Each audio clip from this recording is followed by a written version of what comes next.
Bonjour, mon nom est André Taron pour Gestio et aujourd'hui je vais vous montrer comment créer un gabarit, pourquoi utiliser un gabarit et quelle est la différence entre un gabarit et un fichier normal. Ceci étant pour la suite Microsoft Office 2010, donc c'est aussi valable pour Word qu'Excel. Donc sur mon bureau ici présent, j'ai un fichier Word appelé lettres standard. On peut imaginer que c'est un fichier à partir duquel je vais préparer toutes les nouvelles lettres que j'ai besoin de rédiger. Donc si j'ouvre mon fichier, Word apparaît avec déjà des données à l'intérieur du fichier. Ce que j'ai remarqué chez plusieurs utilisateurs de Word et Excel, c'est que pour créer un nouveau fichier avec des données, disons une lettre préparée comme ici présent, plusieurs d'entre eux vont utiliser un fichier qui existe déjà avec des données, un fichier très normal comme j'avais ici présent, apporter les modifications, donc écrire disons Georges plutôt que Mathieu, et par la suite ils vont faire un enregistrement sous, donc fichier, save as, enregistrer sous, et sauvegarder sous un nom différent. Donc on avait dit Georges. Je sauvegarde le fichier. Ici en haut, je remarque que le nom du fichier a changé. Je vais fermer Word et maintenant je remarque que j'ai un nouveau fichier Word. Donc si j'ouvre ma lettre standard, aucune modification n'a été apportée. Cependant, cette utilisation, cette méthode de travailler peut être à risque parce qu'elle risque de contaminer le fichier original. Personnellement, j'ai le réflexe de sauvegarder mon fichier à toutes les 2 minutes en utilisant la touche CTRL S. Donc, disons que je veux écrire une lettre pour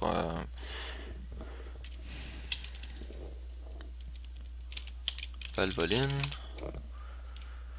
À ce moment-là, si mon réflexe embarque et je pèse CTRL S, comme je viens juste de le faire, ou si, disons, je veux faire un enregistrement sous et accidentellement j'accroche le bouton Save, à ce moment-là, si je ferme le fichier et je le réouvre, je vois que j'ai apporté des modifications de mon fichier. Ce qui peut être problématique parce que dans un cas comme ça, c'est assez simple à voir où ont été apportées les modifications, mais dans un fichier Excel, disons, où est-ce que j'aurais des dizaines et des dizaines de lignes avec des données cryptiques, ça devient assez difficile de retracer quels chiffres ont été modifiés exactement.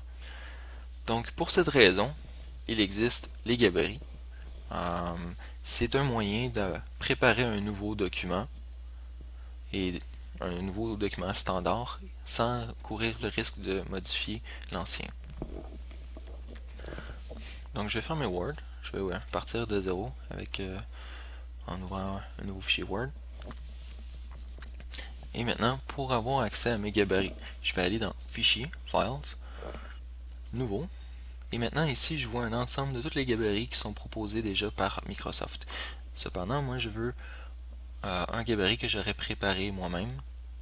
Donc je vais aller cliquer sur mes gabarits avec le petit bonhomme rouge ici. À ce moment-là, j'obtiens une fenêtre qui me donne un seul choix en quelque sorte, ou est-ce que les deux autres, c'est des choix qui sont déjà en utilisation pour le fait que j'ai ouvert un fichier vierge. Donc, il a utilisé par défaut mon gabarit blank document, document vierge. Donc, en bas à droite ici, j'ai deux choix. Soit je peux créer un nouveau document à partir de mon gabarit document vierge, ou je peux venir créer un nouveau gabarit. Je vais choisir ici gabarit, puis OK. Tout de suite ici en haut, on peut remarquer que le nom, plutôt que d'être document 1, il s'appelle template 1. Donc gabarit 1. Je vais apporter mes modifications. Ici, ce que je veux faire, c'est un format de papier lettre avec mon en-tête, avec le logo de mon entreprise dans l'en-tête. Donc je vais double-cliquer dans l'en-tête, je vais aller à Insertion, Photo. Maintenant, je vais aller chercher sur mon bureau ma photo. Je vais apporter quelques modifications pour mieux placer mon image.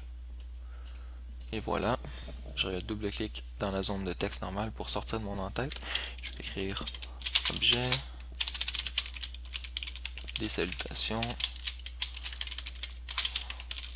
ainsi que ma signature. Donc, j'ai ici mon document standard.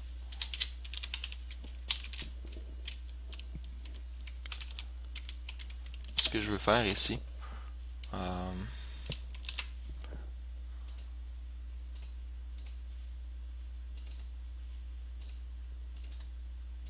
donc ce que je veux faire ici, c'est sauvegarder tout simplement le gabarit. Puisque j'avais déjà ouvert le gabarit comme étant un gabarit, plutôt qu'un document, je peux faire CTRL-S, et par défaut, Word me suggère de venir sauvegarder mon fichier sous le format .x, ce qui veut dire Word Template, un gabarit Word. Et également, il me le suggère tout de suite de me le mettre dans un répertoire qui devrait comprendre par défaut tous mes gabarits que je crée. Personnellement, c'est pas la méthode que j'utilise, ou est-ce que je préfère avoir mes gabarits dans un ensemble de fichiers dans ma hiérarchie déjà développée pour mes fichiers, parce que je travaille souvent d'un poste à un autre. Mais si je n'aurais utilisé que tout le temps le même poste, à ce moment-là, j'utiliserais la méthode que je présente en ce moment. Donc, ce que j'avais dit, c'est qu'on était en train de préparer un gabarit pour un format lettre. Donc, je vais écrire gabarit lettre. Je vais sauvegarder. Je vais fermer ce document, fermer l'autre. Je vais ouvrir Word à partir de rien, comme si je démarrais une nouvelle session. Et maintenant, j'ai une nouvelle lettre à préparer. Donc, ce que je vais vouloir faire, c'est aller dans Fichier, Nouveau. Je vais cliquer sur mes gabarits. Désolé. Et maintenant, dans ma fenêtre, pour un nouveau fichier, avec les gabarits que j'avais déjà préparés, je peux remarquer que j'ai un nouveau gabarit ici appelé gabarit lettres. Donc en bas à droite, j'ai le choix de créer un nouveau document à partir de ce gabarit ou de créer un deuxième gabarit à partir toujours de ce gabarit. Donc je peux commencer à créer des versions différentes du même gabarit. Ça devient intéressant à ce moment-là également. Donc ce que je vais faire, c'est créer un nouveau document à partir de mon gabarit lettres. Et je vois que tout de suite, j'ai un nouveau fichier. Celui-ci s'appelle document 2 parce que ce n'est pas un gabarit, c'est un fichier, un document. Donc je peux commencer à rédiger ma lettre.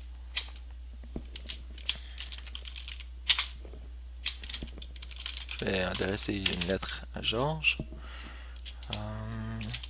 Je vous souhaite une belle journée.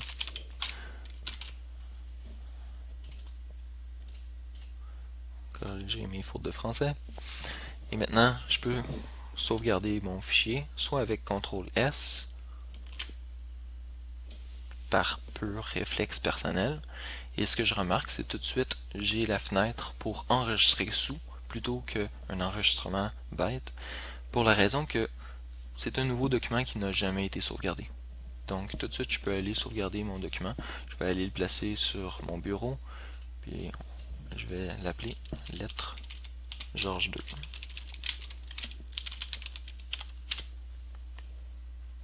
Également, j'aurais pu passer par fichier, save, enregistrer, ou save as, enregistrer sous. J'aurais obtenu le même résultat. Donc, si je ferme ici tous mes documents, je remarque que j'ai maintenant lettre Georges 2. Si j'ouvre, à ce moment-là, j'ai obtenu une lettre en utilisant un gabarit. Et comme ça, je vais pouvoir créer un ensemble de fichiers, tout le temps m'assurer que, je ne contamine pas mon exemple original, et que 2, je vais savoir comment retracer mon gabarit, puisque j'ai tout le temps puisque pour ouvrir une nouvelle lettre par la suite, j'ai simplement à aller dans Fichier, Nouveau, Mes gabarits, et choisir le gabarit que j'avais déjà créé, que je désire. Donc, une nouvelle lettre. Et voilà. Donc, ça conclut comment utiliser les gabarits